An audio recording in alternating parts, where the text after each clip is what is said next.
A Semana Estadual de Combate ao Feminicídio. A próxima reportagem traz uma história de dor e resiliência. Há quase 2 anos, Atanaer Rodrigues foi vítima de feminicídio. Um crime que deixou uma ferida profunda na sua família, especialmente no filho, que agora é criado pela avó materna. Faz 1 ano e 9 meses que Atanaer Rodrigues foi brutalmente assassinada, vítima de feminicídio. Hoje relembramos a sua história e o impacto profundo que sua ausência deixou na sua família. É 1 ano e 9 meses vivenciando um luto diariamente. Porque a dor maior do luto não é a hora em que você se despede do caixão. É na hora que eu sinto o Lucas pedindo dela, que eu escuto ele falando, que a escola pede para ele desenhar algo que lembre felicidade, ele desenha a mãe. É na hora de um simples lanche, na hora de uma música, de um filme que a gente assistiu junto. É um luto que não tem nada que se assemelhe ao tamanho dessa dor. A jovem desapareceu depois de deixar o seu filho na escola e teve o seu cadáver localizado no dia 7 de outubro de 2022, queimado e enterrado em uma área rural de Vitorino. Seu corpo foi reconhecido pela mãe. Eu precisava ver minha filha. Eu precisava tomar consciência do tamanho da maldade. E eu precisava dizer para ela que não importava a forma que ele tenha deixado ela, que ela continuava sendo aquela menina linda, tanto fisicamente como interiormente. Às vezes eu fecho os olhos e vejo o tamanho daquela brutalidade, que eu nunca na minha vida poderia imaginar que alguém fosse capaz. E eu acho que eu, mais do que ver aquilo, eu não admitia que aquilo tivesse acontecido se simplesmente me contassem. Eu tinha que ver. O responsável pelo crime de feminicídio foi o ex-companheiro de Atanaer, com quem ela havia rompido 5 dias antes da sua morte. Réu confesso, ele foi condenado em fevereiro de 2024 a 30 anos, 2 meses e 25 dias de prisão. No dia do julgamento, eu fui obrigada a ouvir a advogada de defesa como mulher, tomando uma tese de dizer que é normal a nossa sociedade homens baterem em mulheres, homens privarem as suas namoradas, as suas esposas de conviver com a própria família, com a própria mãe, com as próprias amigas. A tese da advogada de defesa era essa, era amenizar a culpa dele. Como que você consegue amenizar alguma coisa? Como que uma mulher consegue ter isso como base numa defesa? Eu me revoltei com a tese dela, mas graças a Deus ele foi condenado e eu espero que ele fique lá por muito tempo.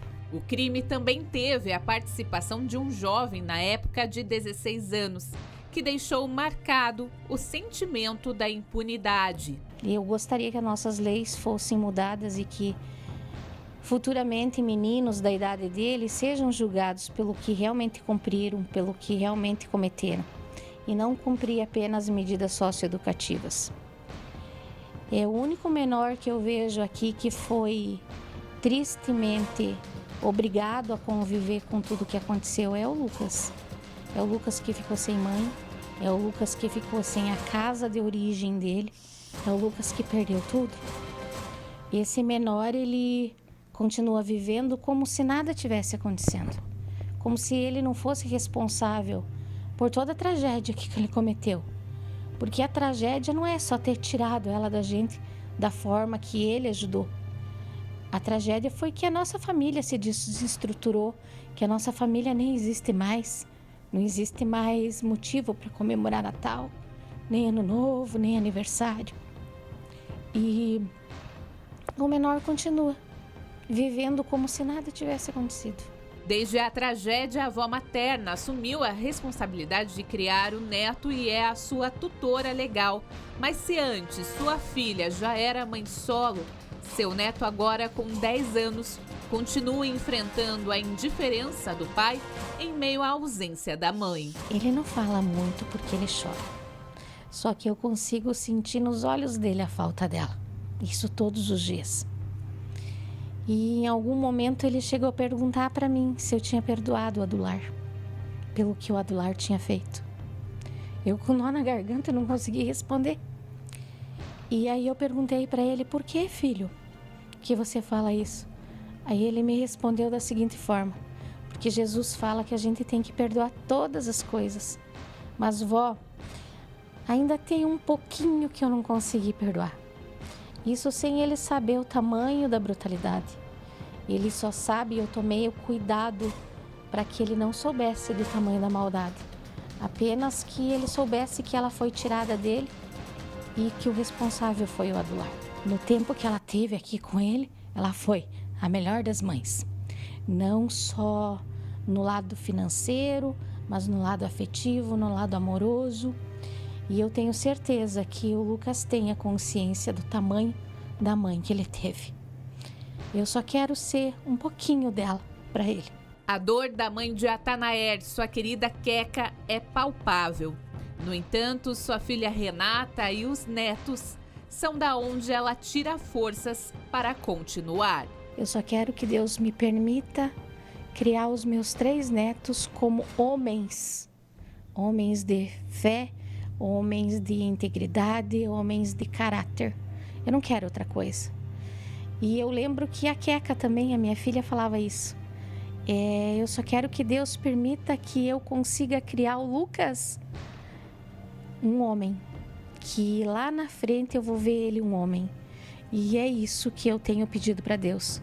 Me dá sabedoria para que eu consiga realmente ver os 3, não só o Lucas, os 3 homens de caráter, homens que vão saber proteger a sua namorada, a honrar a sua esposa, e que lá na frente eles consigam ver que tudo o que eu fiz realmente valeu a pena, que eu fiz o que eu consegui da melhor forma, que mesmo ela não estando aqui, eu vou tentar fazer com que dê certo tudo aquilo que ela tinha planejado para o próprio filho.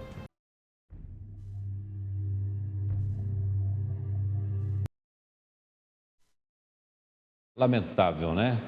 A dor que fica, né? E casos assim continuam acontecendo, né? Por mais que hajam campanhas, enfim, a gente está vendo todo dia tentativas de feminicídio e feminicídios, né? Viu ontem aqui que os feminicídios no Paraná aumentaram nos últimos 12 meses e a média é bem maior, inclusive, que a média nacional.